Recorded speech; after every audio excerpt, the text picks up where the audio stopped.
ಜನರು ಅಂದ್ಕೋತಾರೆ ದಿನಕ್ಕೆ 12 ಗಂಟೆ ಮಲಗೋರು, ದಿನಕ್ಕೆ 5 ಸಲ ತಿನ್ನೋರು ಒಳ್ಳೆ ಬದುಕು ಬದುಕ್ತಿದ್ದಾರೆ ಅಂತ. ಹಾಗನ್ಸತ್ತ? ಇಲ್ಲ. ನೀವು ಸಾವಿಗೆ ಒಗ್ಗಿಕೊಳ್ಳೋಕೆ ನೋಡ್ತಿದ್ದೀರಿ. ನಿಮಗೆ ನಿರಾಶೆ ಆಗಲ್ಲ, ಅದು ಬರುತ್ತೆ. ಹೌದು, ನಮ್ಮೆಲ್ಲರಿಗೂ ಬರುತ್ತೆ. ಪ್ರಶ್ನೆ ಏನಂದ್ರೆ, ಅದು ಬರೋಕ್ಕೂ ಮೊದಲು ಜೀವಿಸಿದ್ವಾ ಅನ್ನೋದು. ಸಾಯೋಕೆ ಬಯಸೋರು ಹೀಗೆ ಹೋಗ್ತಾರೆ ಅಂದ್ಕೊಂಡಿದ್ದೆ, ಆದರೆ ಬದುಕೋಕೆ ಬಯಸೋರು ಹೀಗೆ ಆಗ್ತಿದ್ದಾರೆ. ಏನಿದು? ಹಲೋ. ಸಾಯೋಕೆ ಬಯಸೋರು ಕಣ್ಮುಚ್ಚಿ,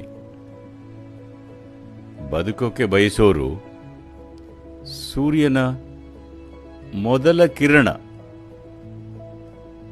ಭೂಮಿಗೆ ತಲುಪೋ ಮೊದಲೇನೆ ಎದ್ದಿರಬೇಕು. ಕೀಟಗಳಲ್ಲ, ಹಕ್ಕಿಗಳಲ್ಲ, ಹುಲ್ಲುಗಳಲ್ಲ, ನೀವು ಅದನ್ನ ಮೊದಲು ನೋಡಬೇಕು. ಈಗ